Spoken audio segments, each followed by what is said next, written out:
Alright, hey folks, in the next 10 minutes I'm going to show you the four most important chords for standard open G tuning on the banjo.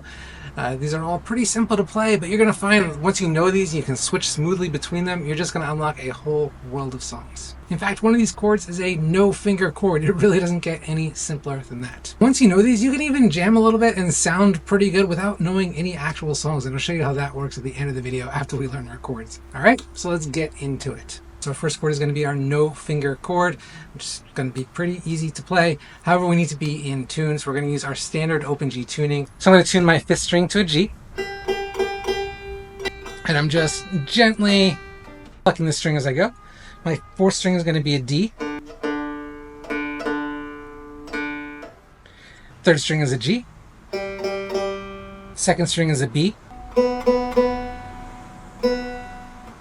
First string is a D. And look, it doesn't have to be like 100% dead on. Get it pretty close, you'll be fine. You can hear, makes this nice pleasant sound when we strum all the strings. That's because we're playing our first chord. That is our no finger chord, the G major chord. Alright, take a moment, celebrate, and now let's learn our first fretted chord. This is going to be our D chord. So I'm going to start by showing you the 3-finger version, and then we're going to make it a lot easier. I'm going to show you the version I actually play. You're going to take your index finger and put that on the 2nd fret of the 3rd string. You want it pretty close to the fret line, but not touching, and you want your thumb supporting on the back. Then you're going to put your middle finger on the 3rd fret of the 2nd string. And then you're going to put your ring finger on the 4th fret of that 1st string. And that is your D chord. Okay, now look, I'm going to be honest, I don't usually play that D chord very often, and this is usually how most banjo players do it. You're actually just going to do a 2-finger chord, so you're going to lift that ring finger off the 1st string. So you're just playing 2nd fret of the 3rd string, 3rd fret of the 2nd string. And then all we want to do is just get used to switching between that G chord and the D chord.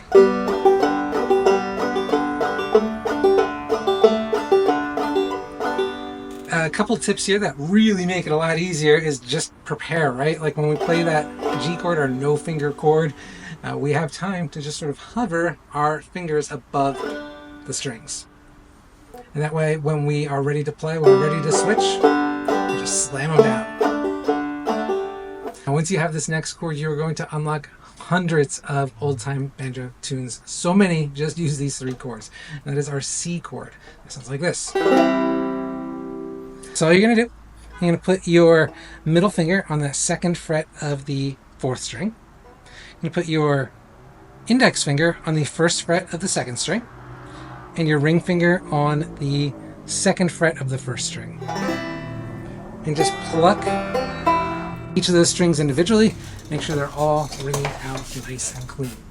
Now this is a 3-finger chord, and unlike the D chord, we don't really usually simplify this too much. One thing you can do, I'm going to give you a little bit of a cheat here. This is what I used when I was learning. You can kind of get away with not putting that middle finger on the 2nd fret of the 4th string if you just sort of try to avoid that 4th string as you strum. That said, I would recommend don't be like me and actually work on learning to fret that full 3-finger chord. And then you're just going to work on switching between the G and the C.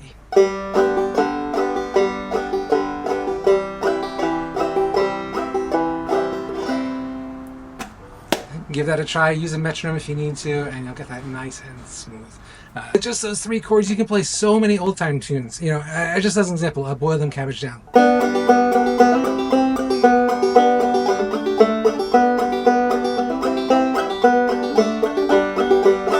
That was just those 3 chords. I wasn't doing anything else fancy with my left hand. And by the way, if you want to get these foundations, if you want to learn that basic bum ditty and get sort of a very detailed, close-ups included version of Boil Them Cabbage Down, I've got a totally free video course. It's a quick start guide to the banjo. I will link it in the description. Seriously, check that out if you're just getting started. It's free, and it'll really help you get that head start. When we think of all these songs we can play with the G, C, and D, so many. Boil Them Cabbage Down, Cripple Creek, You Are My Sunshine, Will the Circle Be Unbroken, This Little Light of Mine, Lazy John. So many. The list goes on and on and on and on. There's hundreds. Sometimes we want to get a little darker though, right? Like I like that minor kind of sad sound in my banjo songs. That's just me. And for that we can add a fourth chord. This is the E minor chord. So this is our first minor chord, and it is so simple to play. You pretty much already know how to play it. So you're just going to take that C chord, right? All you're going to do, lift up your index finger off that first fret of the second string. So beautiful, right? And just such a small change from our C chord, but this unlocks some of the sadder sounding banjo songs, I think, which is fun. You know, things like "Undone in Sorrow." See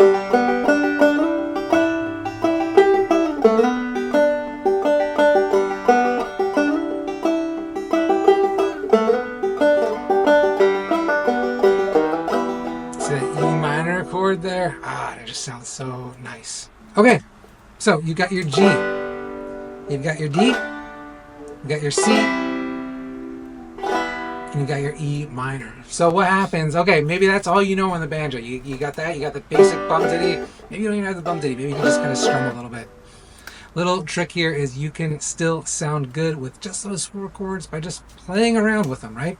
Like if I just kind of start playing that bum ditty on the G, and I'm just kind of hitting that whatever. That first bum anywhere. I can just start switching chords around.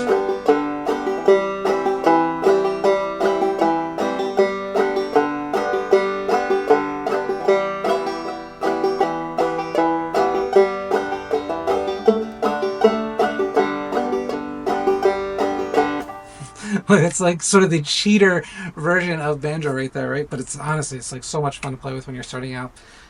It's so nice to just be able to play something that sounds musical, and these four chords really help. Okay, so where do you go from here? Well, I'm going to link a video. I really recommend it. These are 3 beginner level songs.